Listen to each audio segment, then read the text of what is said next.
الحمد لله نحمده ونستعينه ونستغفره ونعوذ بالله من شرور أنفسنا ومن سيئات أعمالنا من يهده الله فلا مضل له ومن يضلل فلا هادي له وأشهد أن لا إله إلا الله وحده لا شريك له وأشهد أن محمدًا عبده ورسوله أما بعد فإن خير الحديث كتاب الله وخير الحدي حدي محمد صلى الله عليه وسلم وشر الأمور محدثاتها وكل محدثة بدعة وكل بدعة ضلالة وكل ضلالة في النار رب اشرح لي صدري ويسر لي أمري واحلل عقدة من لساني يفقهوا قولي اللهم انفعنا بما علمتنا وعلمنا ما ينفعنا وزدنا علما رب أوزعني أن أشكر نعمتك التي أنعمت علي وعلى والدي وأن أعمل صالحا ترضاه وأصلح لي في ذريتي إني تبت إليك وإني من المسلمين أعوذ بالله السميع العليم من الشيطان الرجيم بسم الله الرحمن الرحيم قل يا أهل الكتاب لا تغلوا في دينكم غير الحق ولا تتبعوا أهواء قوم قد ضلوا من قبل وأضلوا كثيرا وضلوا عن سواء السبيل لعن الذين كفروا من بني إسرائيل على لسان داود وعيسى ابن مريم ذلك بما عصوا وكانوا يعتدون كانوا لا يتناهون عن منكر فعلوه لبئس ما كانوا يفعلون ترى كثيرا منهم يتولون الذين كفروا لبئس ما قدمت لهم أنفسهم أن سخط الله عليهم وفي العذاب هم خالدون۔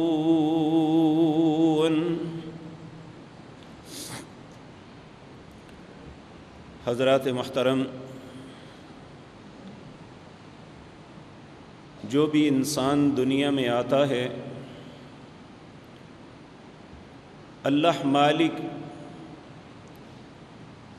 اس کی تقدیر کو لکھتے ہیں کہ اس نے کتنا وقت دنیا میں رہنا ہے۔ پھر دنیا کے اندر اس کا جتنا بھی وقت ہوتا ہے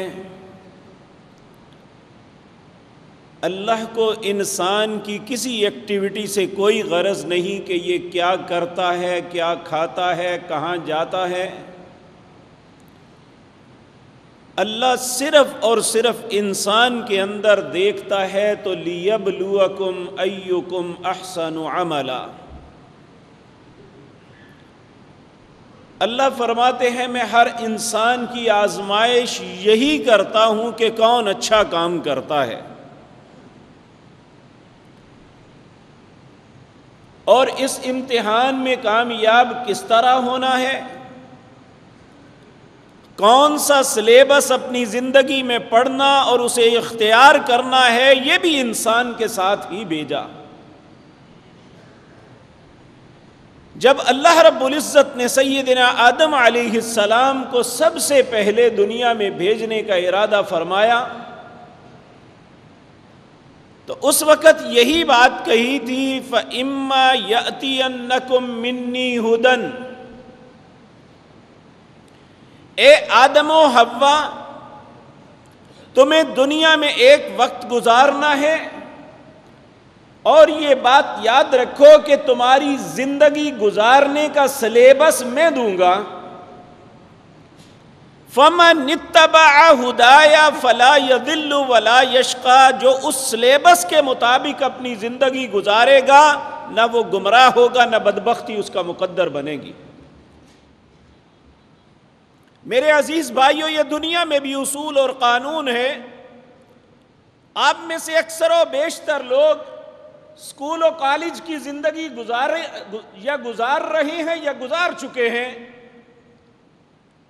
ہر اچھے اسکول اور کالج کا اصول یہ ہوتا ہے کہ ایک سلیبس مرتب کیا جاتا ہے اور ہر کلاس کے لیے وہ الگ تشکیل پاتے ہیں، اور پھر استاد اور پڑھنے والے شاگردوں کو یہ کہا جاتا ہے کہ اس سلیبس کے مطابق تیاری کرنی ہے۔ اب نہ تو پڑھانے والے کو اجازت ہے کہ وہ آؤٹ آف سلیبس کوئی بھی بات کرے، اسے سلیبس کے مطابق چلنے ہے، تب وہ بچہ کامیاب ہوگا اگر پڑھانے والا اسی سلیبس کے مطابق اسے پڑھائے گا، اور پڑھنے والے کے پلے بھی تبھی کچھ ہوگا، وہ امتحان میں تبھی کامیاب ہوگا اگر وہ اس سلیبس کے مطابق چلے گا۔ اگر انتظامیہ کی اجازت کے بغیر استاد سلیبس میں اپنی طرف سے تبدیلی کر دے تو بعد میں آنے والے امتحان میں اس کا کوئی بچہ کامیاب ہو سکے گا؟ کبھی بھی نہیں ہو سکتا۔ کیوں؟ اس نے سلیبس کے مطابق نہیں کام کیا۔ جب اسے آنسر شیٹ ملتی ہے تو سلیبس کے اندر سے ملتی ہے۔ اسی طرح میرے عزیز بھائیو، ہماری زندگی کا امتحان جو ہے اس کے لیے بھی اللہ نے ایک سلیبس دیا ہے، اور اس سلیبس کا نام قرآن ہے اور محمد الرسول اللہ کی سیرت ہے صلی اللہ علیہ وسلم۔ اب آپ سے لے کر قیامت آنے تک نہ پڑھانے والوں کو اجازت ہے نہ پڑھنے والوں کو اجازت ہے کہ اپنی مرضی سے اس سلیبس کے اندر تبدیلی کرے۔ جب بھی کسی قوم نے ایسا کیا، ہم سے پہلے 2 قومیں گزری، ہم ان کو جانتے بھی ہیں، بچے سے لے کر بوڑھے تک ان کے نام ان کے کردار سے واقف ہیں۔ ان میں ایک عیسائی ہیں اور ایک یہود ہیں۔ اللہ مالک نے انہیں بھی زندگی گزارنے کے لیے سلیبس دیا تھا۔ عیسائیوں کو انجیل دی تھی اور یہود کو تورات عطا فرمائی تھی، لیکن انہوں نے کیا کیا؟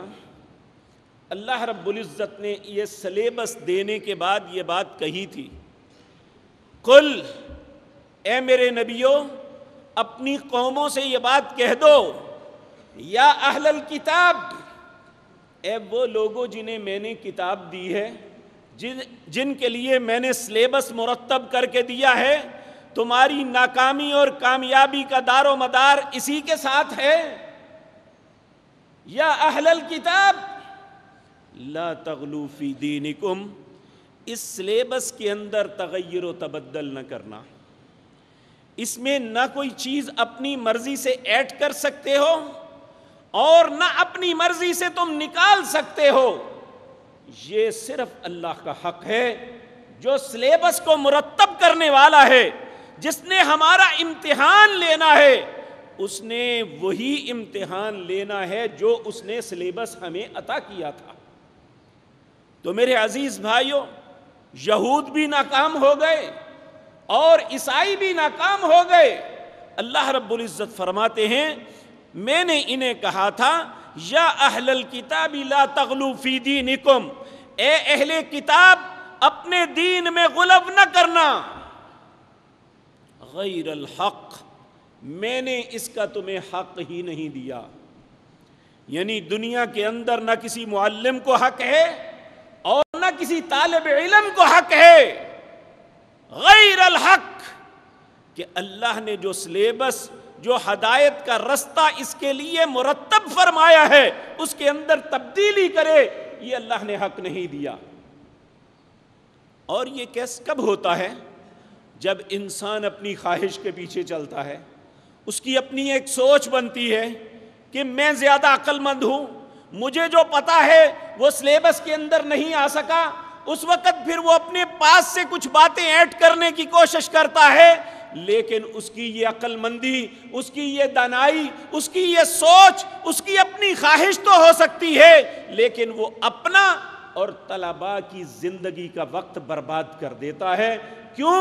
وہ اس سلیبس سے ہٹ گیا اور اس نے اپنے طلباء کے پلے جو ڈالنا تھا، جو امتحان میں آنا تھا، وہ تو وہ پڑھا نہ سکا، وہ اپنی خواہش کے مطابق چلتا رہا۔ تو اللہ رب العزت قوم کے لوگوں کو یہ سمجھا رہے ہیں وَلَا تَتَّبِعُوا أَحْوَاءَ قَوْمٍ، تم کبھی بھی اس قوم کی بات نہ ماننا جو اپنی خواہش پہ چلتی ہے۔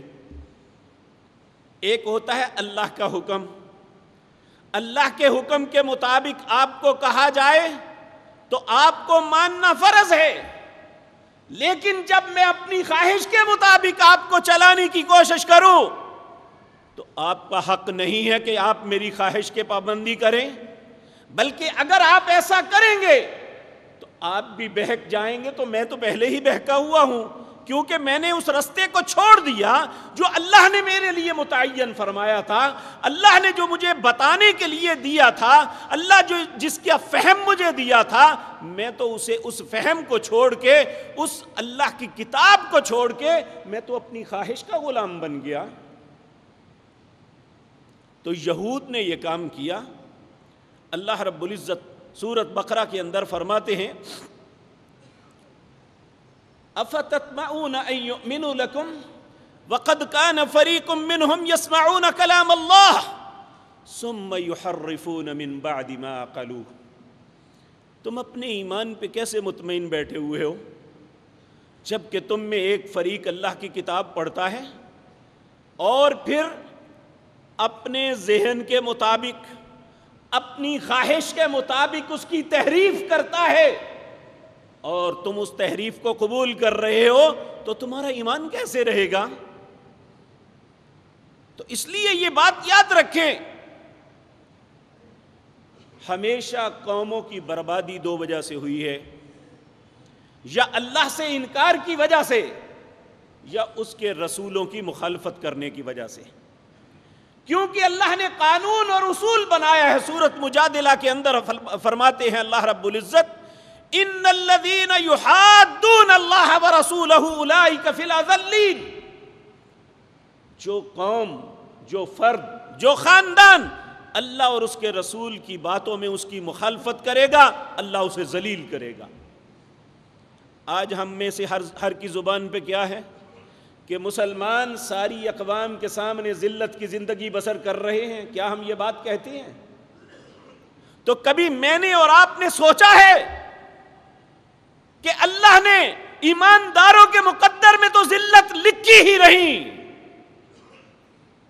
اللہ رب العزت تو واضح طور پہ فرماتے ہیں، 28واں پارہ سورۃ مجادلہ، اللہ رب العزت فرماتے ہیں کتب اللہ لأغلبن انا ورسلی، میں نے یہ بات لکھ دی ہے کہ غلبہ یا اللہ کا ہے یا اس کے رسول یا اس کے ساتھیوں کا ہے۔ اگر ہمیں غلبہ نہیں ہے، ہم ذلت کی زندگی بسر کرتے ہیں، تو پھر اللہ سچا ہے، اس کی سچائی کو تسلیم کر لو۔ ان الذین یحادون اللہ ورسولہ اولئک فی الاذلین، جب قومیں اللہ اور اس کے رسول کی نافرمانی کریں گی، ان کے حکموں کی خلاف ورزی کریں گی، اپنی خواہش کے مطابق چلیں گی، تو پھر اس کا یقینی نتیجہ ہے اولئک فی الاذلین، اللہ ان لوگوں کو ذلیل کر دے گا۔ اور دوسرے مقام اللہ رب العزت فرماتے ہیں سورۃ منافقون کے اندر، جب منافقوں نے کہا تھوڑی سی شکست ہوئی کچھ مسلمانوں کی غلطی کی وجہ سے، تو انہوں نے ایک بہت بڑی بات کہہ دی، یقولون لئن رجعنا الى المدینۃ لیخرجن الاعز منها الاذل۔ عبداللہ بن ابی منافق جو تھا یہ کہنے لگا، جب اسے پتہ چلا، جو افواہ پھیلی ہوئی تھی کہ نبی کریم صلی اللہ علیہ وسلم کو شہید کر دیا گیا، یہ کہنے لگا آج سب سے عزت والے نے نعوذ باللہ، عزت والا اپنے آپ کو کہا، اور کہا جو سب سے ذلیل ہے نعوذ باللہ نعوذ باللہ نعوذ باللہ، یہ رسول اللہ کی طرف منسوب بات کی، کہا اس نے نکال دیا۔ تو اللہ نے اسی وقت آیت نازل فرمائی، کہا وَلِلَّهِ الْعِزَّةُ وَلِرَسُولِهِ وَلِلْمُؤْمِنِينَ وَلَكِنَّ الْمُنَافِقِينَ لَا يَعْلَمُونَ۔ عزت اللہ کے لیے ہے، اس کے رسول کے لیے ہے، اور اہل ایمان کے لیے ہے، لیکن منافقوں کو یہ بات سمجھ نہیں آئے گی۔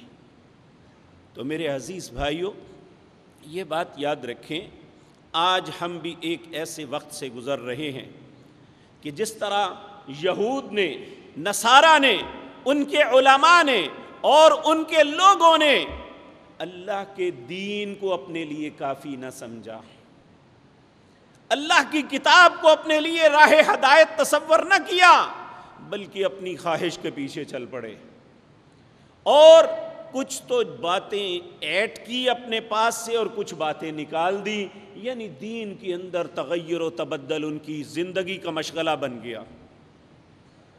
تو میرے عزیز بھائیوں، پھر کیا ہوا؟ نتیجہ کیا نکلا؟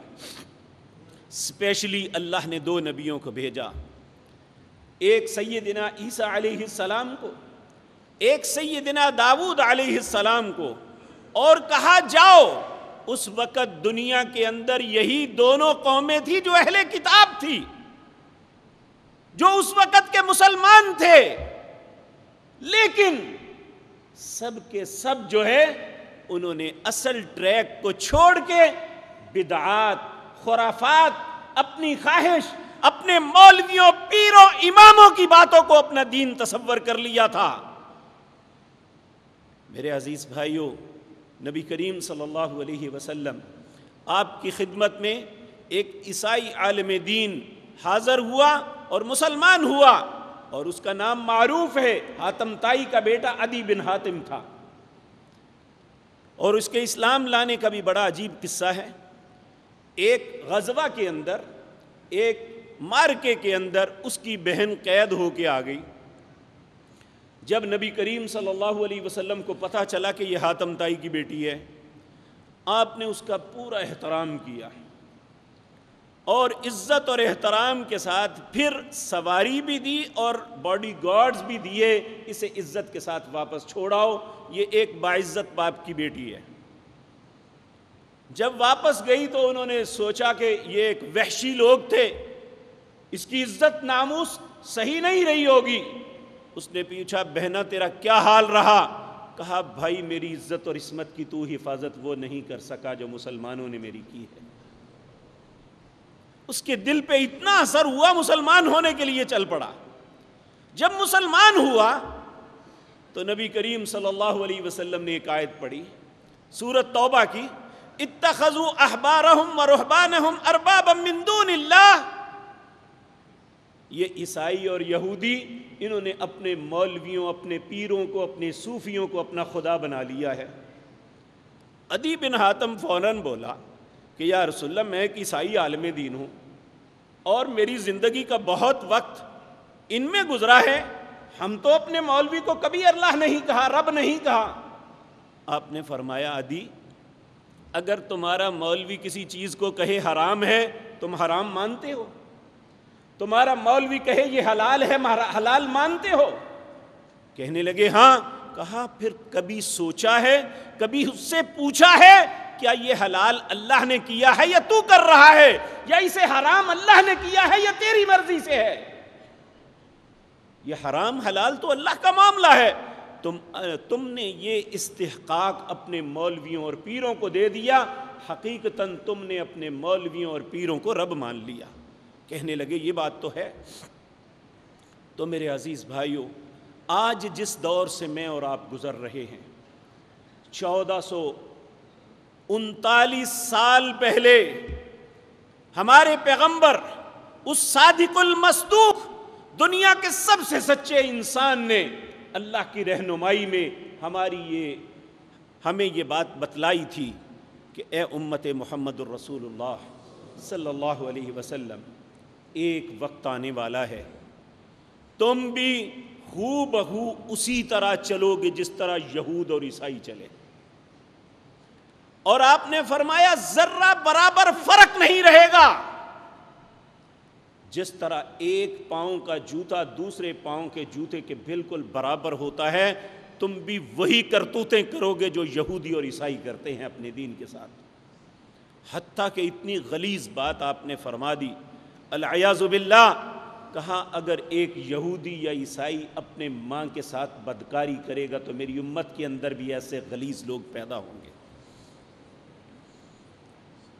تو میرے عزیز بھائیو، آج میری گزارشات کا مقصد صرف یہ ہے، آج جس دور سے میں اور آپ گزر رہے ہیں، ہم نے بھی جو سلیبس اللہ نے ہمیں دیا تھا اور جس کے متعلق یہ کہا تھا اِنَّا نَحْنُ نَزَّلْنَا الذِّكْرَ وَإِنَّا لَهُ لَحَافِظُونَ، میں نے اس ذکر کو نازل کیا ہے، اس کی حفاظت میں کروں گا، اس اللہ نے حفاظت کی۔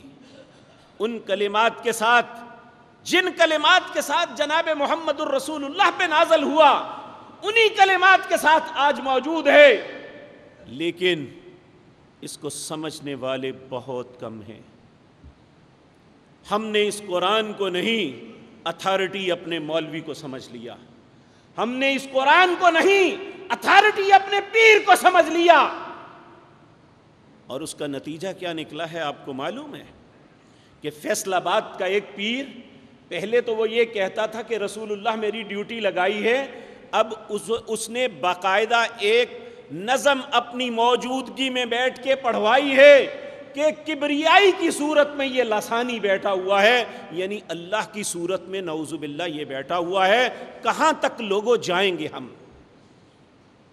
کب تک ان خناسوں کو، کب تک ان جھوٹوں کو برداشت کرتے رہیں گے؟ کب اپنے سلیبس کی طرف آئیں گے؟ یہ سب کچھ کیوں ہوتا ہے؟ مولوی کیوں جھوٹ بولتا ہے آپ کے سامنے؟ ایک پیر کیوں گمراہی کے رستے پہ آپ کو چلاتا ہے؟ اس کا سبب یہ ہے کہ جو سلیبس اللہ نے ہدایت کا ہمیں دیا تھا، ان ھذا القرآن یہدی للتی ہی اقوم، یہ قرآن وہ کتاب ہے جو سب سے سیدھا رستہ دکھاتی ہے، اور ہمیں قرآن کے الفاظ تک نہیں آتے۔ سمجھنا تو بہت دور کی بات ہے، ہمارے بچے گریجویٹ ہیں، اللہ کی قسم کھا کے کہتا ہوں الا ماشاء اللہ، بہت خوش قسمت خاندان ہے جن کے بچوں کو اس قرآن کے صرف الفاظ آ جاتے ہیں۔ سمجھنا تو بہت دور کی بات ہے، لیکن یہ بات یاد رکھیں، امتحان وہی ہے جو صحابہ کا ہوا تھا، امتحان وہی ہے جو تابعین، تبع تابعین، سلف صالحین کا ہوا تھا، امتحان وہی ہے، لیکن ہم نے یہ سوچنا چھوڑ دیا ہے کہ اتنی سخت منزلوں کو طے کیسے کریں گے۔ ہم صرف دنیا کی بول بھلیوں میں ہی بھٹک گئے، ہم انہی میں بھاگ بھاگ کے سمجھتے ہیں کہ زندگی کا سفر طے ہو رہا ہے، حالانکہ ہم چند وہ بھول بھلیوں کے اندر بھٹک کے اپنی زندگی ختم کر رہے ہیں، اور ہمارے پلے کچھ بھی نہیں ہے۔ اور آج جس کے جو منہ میں آتا ہے، جس کے جو دل میں آتا ہے، جب ہم پڑھتے تھے تو ان احادیث کے متعلق اساتذہ ہمیں بتاتے تھے کہ یہ حدیث فلاں شخص نے گھڑی، رسول اللہ کی طرف منسوب کی، یہ بات اللہ کی طرف منسوب کی۔ ہم سوچتے تھے کیا ایسا شقی القلب انسان ہو سکتا ہے؟ کیا اتنا ناڈر اور بے خوف انسان ہو سکتا ہے جسے معلوم بھی ہو میں جھوٹ بول رہا ہوں اور پھر وہ دھڑلے سے بولتا چلا جائے؟ لیکن آج اس سوشل میڈیا نے جہاں بہت گند پھیلایا ہے، اسی طرح بڑے لوگوں کی دستاروں کو تار تار کر دیا ہے اور ان کے جھوٹ سامنے آ رہے ہیں، اور اتنے دھڑلے سے اللہ اور اس کے رسول کا نام لے کے بولتے ہیں، انہیں احساس ہی نہیں کہ ہم نے بھی مر جانا ہے، اور ہم سب اس کا شکار ہو رہے ہیں۔ جو بات سنتے ہیں اس کو قبول کر لیتے ہیں، کیوں؟ جبکہ اللہ رب العزت نے کہا تھا والذین اذا ذکروا بآیات ربہم لم یخروا علیہا صما وعمیانا، میرے بندے وہ ہیں ان کے سامنے قرآن کی آیتیں بھی پڑھی جائیں تو وہ اندھوں کی طرح نہیں گرتے بلکہ تحقیق کرتے ہیں۔ اس نے جو معنی کیا ہے ٹھیک ہے، لیکن ہمارے پاس تو اتنی فرصت ہی نہیں ہے کہ ہم قرآن کو کبھی اس ذہن سے بھی کھول لیں کہ یہ دیکھ لیں کہ اللہ نے ہمیں پیغام کیا دیا ہے۔ ہم تو ساری زندگی نمازیں بھی پڑھتے ہیں تو ہمیں احساس نہیں ہے کہ ہم اللہ سے بات کیا کر رہے ہیں۔ اگر خوش قسمتی سے بعض والدین نے ہمیں وہ نماز کے کلمات سکھلا دیے تو ہمیں پتہ ہے کہ یہ نماز میں یہ کلمات پڑھتے ہیں، وہ کلمات کیا ہیں، ہمارے رب سے کلام کیا ہے، اس سے گفتگو کیا ہوتی ہے، ہم کیا مانگتے ہیں، اس کا بدلہ کیا ملے گا۔ 0% لوگوں کو نہیں پتا۔ کیا جواب دیں گے اللہ رب العزت کو؟ میرے پیارے بھائیوں،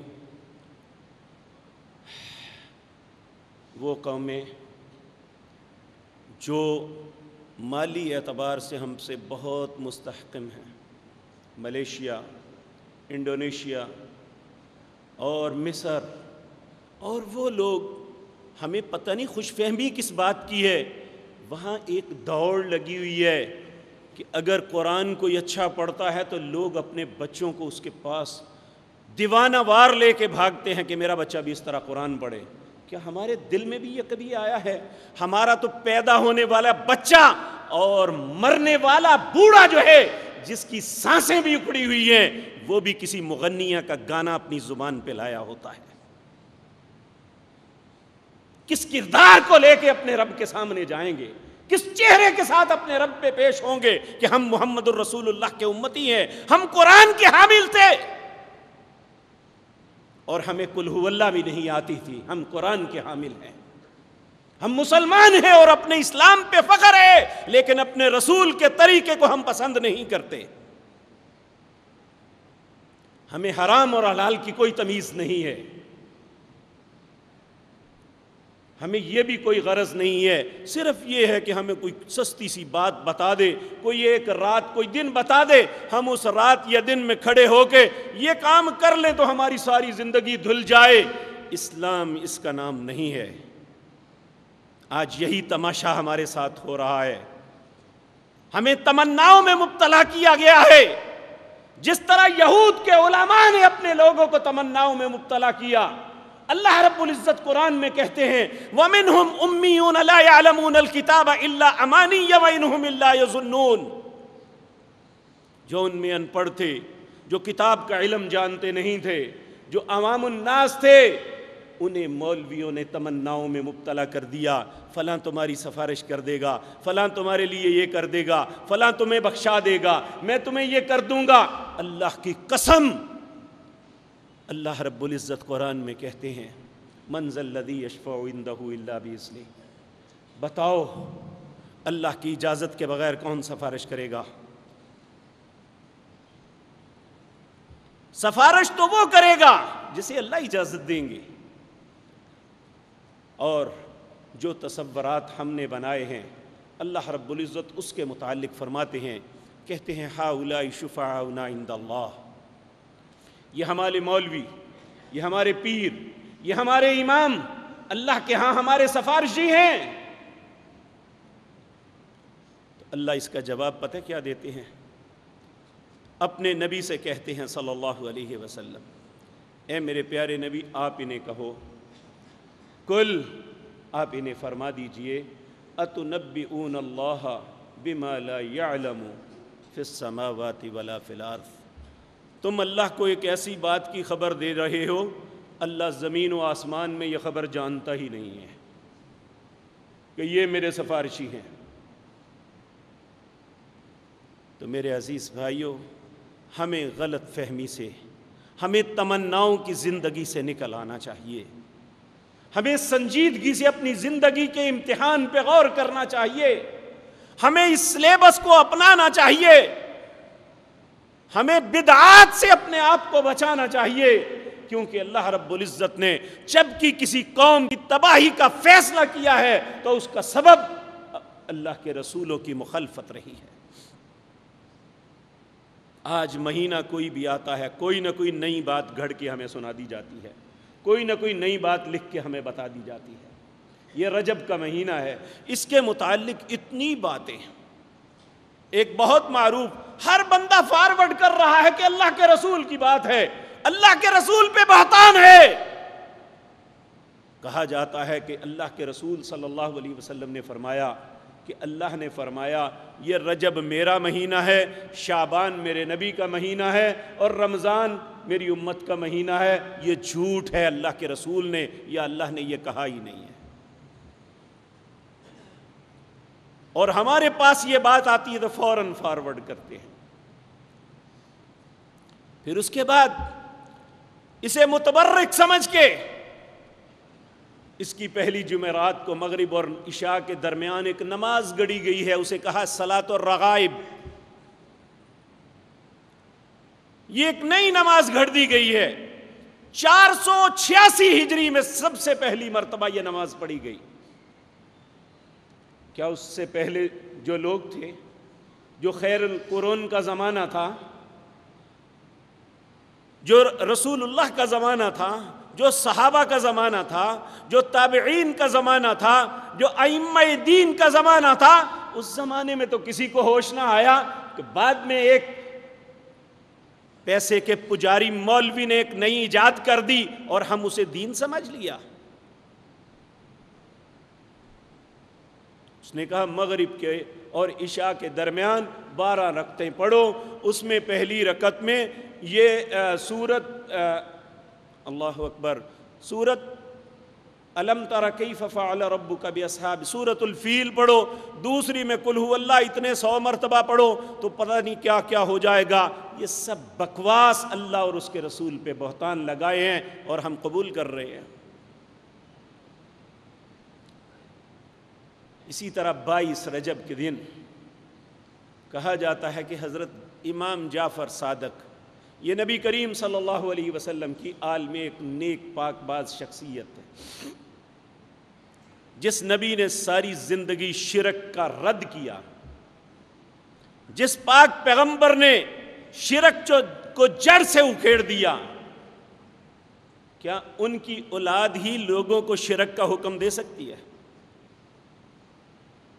کہا جاتا ہے ایک لکڑہارا تھا، اس کے گھر کچھ نہیں تھا، انہوں نے کہا تم میرے نام کے کنڈے دو اور پھر تمہیں مال و دولت مل جائے گا۔ اللہ قرآن میں 4 مقام پہ یہ فرماتے ہیں حرمت علیکم المیتۃ والدم ولحم الخنزیر وما احل لغیر اللہ۔ لوگوں 4 چیزیں حرام ہیں، مردار حرام ہے، خنزیر حرام ہے، خون حرام ہے، غیر اللہ کی نظر و نیاز حرام ہے۔ اور نبی کا نواسا یہ کہے کہ میرے نام کی نظر و نیاز دو، کیسے ممکن ہے؟ اور ہم نے قبول کر لیا، حالانکہ نہ امام جعفر نے یہ بات کہی اور نہ ہی یہ بات ایسی ہے۔ بیسیکلی 22 رجب کو ایک کاتب وحی، رسول اللہ صلی اللہ علیہ وسلم کے ایک بہترین صحابی اور نبی کریم صلی اللہ علیہ وسلم کے بردر ان لا، آپ کی بیوی ام حبیبہ کے بھائی سیدنا معاویہ بن ابی سفیان اس دن فوت ہوئے تھے۔ یہ حقیقتاً ان کی موت کی خوشی منائی جاتی ہے، اور اہل سنت کے اندر یہ چیز رائج کرنے کے لیے نام امام جعفر صادق کا لے لیا گیا۔ اور ہمارے مولوی یہ قصہ گھڑ گھڑ کے سناتے ہیں اس لیے کہ ان کے پیٹ کا جہنم برتا ہے۔ یاد رکھیں یہ جہنم کبھی نہیں بھر سکے گا. ساری دنیا کے خزانے بھی ان کے پیٹوں میں ڈال دو، ان کے پیٹوں کا جہنم نہیں بھرے گا، کیونکہ جہنم کبھی بھرتا ہی نہیں ہے. تو میرے عزیز بھائیوں، یاد رکھیں جو لوگ دین میں بگاڑ پیدا کرتے ہیں ان کے تو کچھ مفاد ہوں گے، لیکن میں اللہ کا واسطہ آپ کو دیتا ہوں، آپ کا مفاد نہیں ہے بلکہ آپ کو کھانے کے ذریعے ہیں. یہ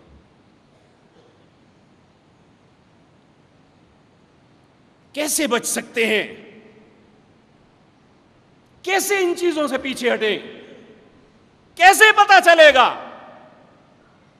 عمومی طور پہ یہ کہا جاتا ہے ہم پڑھے لکھے نہیں ہیں جی، سن سنا کے ہم مسلمان ہوئے. میرے بھائی ایسے اسلام کا کوئی فائدہ نہیں ہے سن سنا کے، جب تک آپ کو کانفیڈنٹ نہیں ہے کہ اسلام یہ ہے اور اسلام نام ہے اللہ کی کتاب کا اور محمد الرسول اللہ کے فرمان کا. اس کے علاوہ کوئی چیز اسلام نہیں ہے. ساری دنیا کے لوگ ایک بات کرتے رہیں، ان کی بات کی کوئی حیثیت نہیں. جب اسلام کا دائرہ لگائیں گے تو اس کے اندر صرف یا اللہ کا حکم ہوگا یا محمد الرسول اللہ کا ہوگا صلی اللہ علیہ وسلم. تیسری بات نہیں ہوگی. اور جن ائمہ دین کو، جن پاک باز اور مقدس ہستیوں کو، جن کے نام پہ ہم نے فرقے بنائے ہوئے ہیں، انہوں نے تو خود کہہ دیا تھا. کعبۃ اللہ کا غلاف پکڑا ہوا ہے امام ابو حنیفہ رحمۃ اللہ علیہ، اور لوگوں کو مخاطب ہو کے کہتے ہیں ایھا الناس، اے لوگو، جو مجھے جانتا ہے وہ جانتا ہے، جو نہیں جانتا وہ سن لے. میں نعمان بن ثابت ہوں. میں تمہیں ایک بات کا اعلان کرتا ہوں. وہ بات کیا ہے؟ اترکوا قولی بخبر رسول اللہ صلی اللہ علیہ وسلم. جب تمہارے پاس رسول اللہ کا فرمان آ جائے تو میری بات کو چھوڑ دینا، میں آج سے بری. امام شافعی رحمۃ اللہ علیہ انہوں نے کہا کہ لوگوں جب رسول اللہ کی بات کو دیکھ لو اور میری بات اس کے مد مقابل ہو تو میری بات کو پکڑ کے دیوار پہ مار دینا، میری بات کی حیثیت نہیں، اللہ کے رسول کی بات لینا. انہی کے نام پہ ہم نے فرقے گھڑے ہوئے ہیں نا. امام احمد بن حنبل، انہیں تو کہتے ہی امام السنہ. یہ وہ امام ہے جو سنت کے سب سے زیادہ قریب ہے، جن کی ساری زندگی ایک ہی بات پہ گزر گئی. 3 بادشاہ، مامون، واسق، معتصم، یہ 3 بادشاہ مارتے مارتے مر گئے. اور کہتے ہیں کہ جتنا امام احمد بن حنبل کو مارا گیا، اگر کسی ہاتھی کو مارا جاتا تو وہ بھی مر جاتا، لیکن اتنی استقامت کے ساتھ سب کچھ برداشت کیا. زبان پہ ایک ہی بات ہے، ہاتو کتاب اللہ و سنتی. اگر مجھے کوئی بات منمانی ہے تو یا اللہ کی کتاب سے کوئی حکم دکھا دو یا محمد الرسول اللہ کی سیرت سے دکھا دو. اور امام مالک رحمۃ اللہ علیہ نے بھی اپنے ہاتھ تڑوا دیے، وقت کے حکمرانوں کے ساتھ پوری طرح کلیش لیا، اور ایک بات پہ حکمرانوں کے ساتھ کلیش ہو گیا کہ جبری طلاق انہوں نے کہا نہیں ہوتی، کیونکہ اللہ کی کتاب اور محمد الرسول اللہ کی سنت میں یہ بات نہیں ہے. مار مار کے بازو شل کر دیے. نماز کے لیے کھڑے ہوتے تو ہاتھ نہیں باندھ سکتے تھے. تو میرے بھائیوں، اسی طرح چہرے پہ کالا کر کے، منہ کالا کر کے مدینے کی گلیوں میں اس بندے کو پھرایا جا رہا ہے کہ جنہوں نے 40 سال تک رسول اللہ کے مصلی پہ بیٹھ کے حدیث رسول پڑھائی اور مسجد نبوی کی امامت کروائی. منہ کالا کیا ہوا ہے، پہچانا نہیں جاتا یہ کون ہے. خود بول کے کہتے ہیں یا اہل المدینہ، اے مدینے کے باسیوں، جس نے مجھے پہچانا ہے وہ تو پہچان گیا، جس نے نہیں پہچانا مالک بن انس ہوں، میں اعلان کرتا ہوں کہ جبری طلاق نہیں ہے، کیونکہ اللہ اور اس کے رسول کے سنت اور طریقے کے خلاف ہے، میں اس کے خلاف ہی رہوں گا۔ یہ وہ لوگ تھے جنہوں نے دین کو سہارا دیا، جنہوں نے دین کی سربلندی کے لیے اپنی زندگیاں لٹا دی۔ تو ذرا میں اور آپ سوچیں، ہم نے اس دین کو ایک کھیل اور تماشا سمجھ لیا کہ جس طرح ایک فٹ بال ہے، یہاں سے میں کک ماروں، ادھر سے آپ ماریں، ادھر سے وہ ماریں، اسی طرح کھیل کے زندگی گزار دیں، کہے کہ میں بڑے دین پہ چل رہا تھا۔ اللہ کی قسم ایسا نہیں ہے، سنجیدگی کے ساتھ اس دین کو اپنا لیں، وگرنہ بربادی کو ہمارے مقدر سے کوئی نہیں ہٹا سکے گا۔ اور دین کسی مولوی کا نام نہیں ہے، میں پھر عرض کر دوں، دین کسی پیر امام کا نام نہیں ہے، دین اللہ کی کتاب قرآن کا نام ہے، یہ محمد الرسول اللہ کے فرمان کا نام ہے۔ ہم ان بدعات، ان خرافات، ان خباثتوں سے اپنی زندگی کو بچا لیں۔ میرے عزیز بھائیو، بڑی سنجیدگی سے یہ بات میں عرض کرنے لگا ہوں، آپ ذرا غور فرمائیں۔ سیدنا عبداللہ بن مسعود رضی اللہ تعالی عنہ، انہیں رسول اللہ نے کوفہ بھیج دیا تھا، اور پھر یہ ہمیشہ کوفہ رہے۔ کوفہ میں سب سے زیادہ علم والے شخص جو تھے سیدنا عبداللہ بن مسعود تھے۔ سیدنا علی کی خلافت کا زمانہ ہے، فجر کی نماز سے پہلے ان کے دروازے پہ کچھ لوگ آئے، ان کا انتظار کر رہے ہیں کہ سیدنا عبداللہ نکلیں، ہم ان کے ساتھ مسجد میں جائیں، نماز پڑھیں۔ اسی اثناء میں ایک صحابی رسول ابو موسیٰ اشعری بھاگتے ہوئے سانس چڑھا ہوا ہے آئے، کہنے لگے، اے مومنوں کی جماعت، این ابا عبد الرحمن، ابو عبد الرحمن کہاں ہیں؟ انہوں نے کہا ہم ان کے انتظار کر رہے ہیں۔ یہ دارمی میں روایت ہے، سنن الدارمی میں، ہم ان کا انتظار کر رہے ہیں، نماز کے لیے جانا ہے، آپ بھی انتظار کریں، ابھی وہ آ جاتے ہیں۔ چند لمحے گزرے، سیدنا عبداللہ بن مسعود رضی اللہ تعالی عنہ گھر سے نکلے، حضرت ابو موسیٰ اشعری فوراً کھڑے ہو کے کہنے لگے، یا ابا عبد الرحمن، آج مسجد میں ایک ایسا کام دیکھا ہے، بظاہر برا نہیں لگتا، لیکن ہم نے رسول اللہ کے زمانے میں ایسا نہ کیا ہے نہ دیکھا ہے۔ کہنے لگے کیا دیکھا ہے؟ کہنے لگے جی اللہ نے آپ کو زندگی دی تو آپ بھی جا کے دیکھ لیں۔ کہنے لگے بجھارتے کیوں، بجھاتے ہو بتاؤ۔ کہا نہیں، اپنی آنکھوں سے دیکھو جا کے۔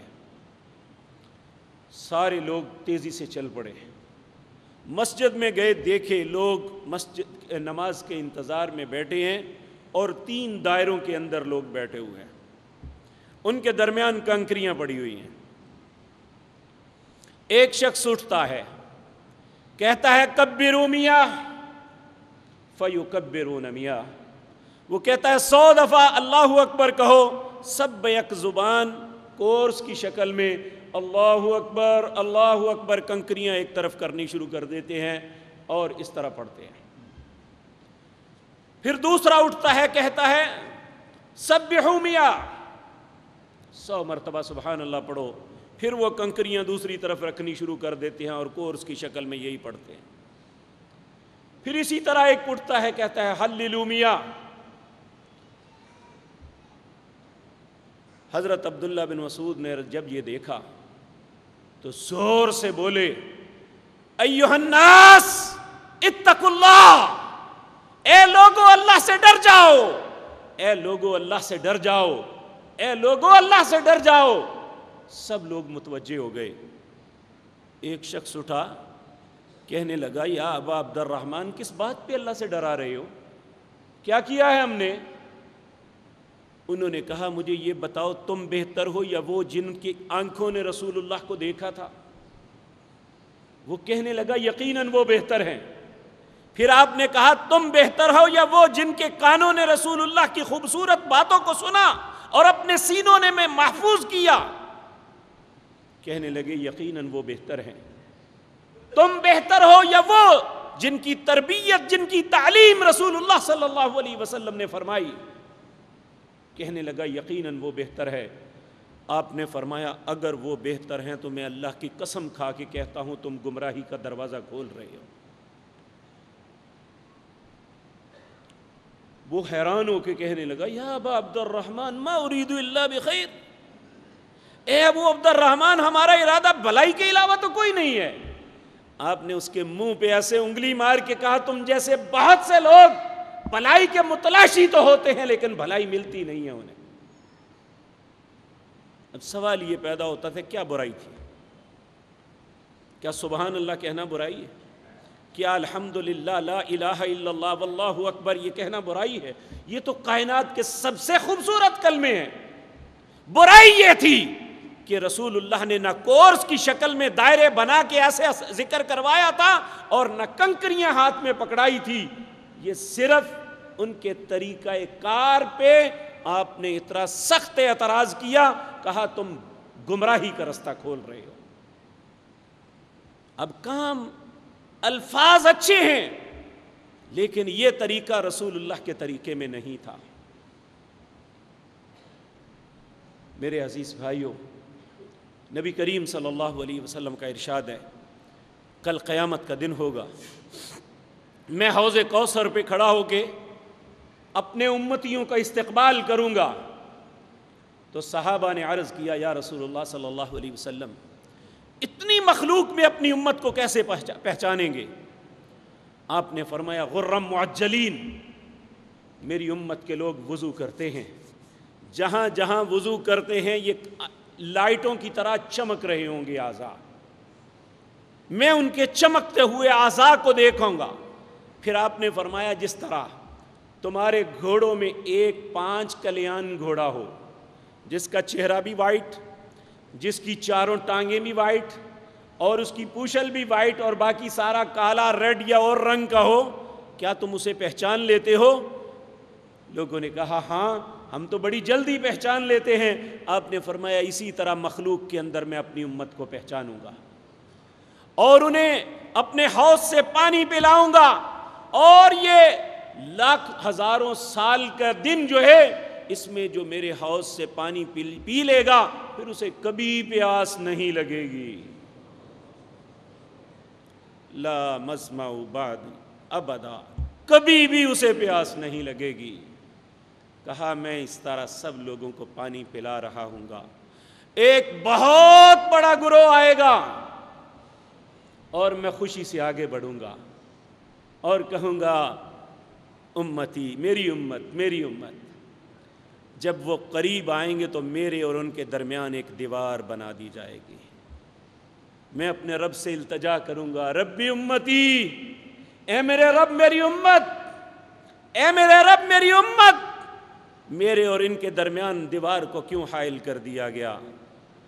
تو اللہ کی طرف سے ایک فرشتہ پیغام لے کے آئے گا کہ اے میرے نبی صلی اللہ علیہ وسلم، یہ وہ لوگ ہیں جنہوں نے تیرے دین کے اندر آپ کے بعد تغیر و تبدل کر دیا تھا۔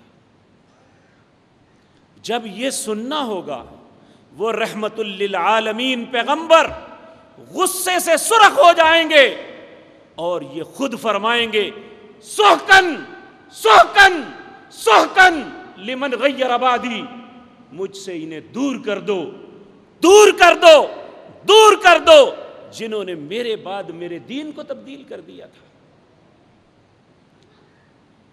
میرے بھائیوں، یہ دین اللہ نے تبدیل کرنے کے لیے نہیں، اس پہ تجربے کرنے کے لیے نہیں بنایا تھا، اس کی اطاعت اور فرما برداری کرنے کے لیے بنایا تھا۔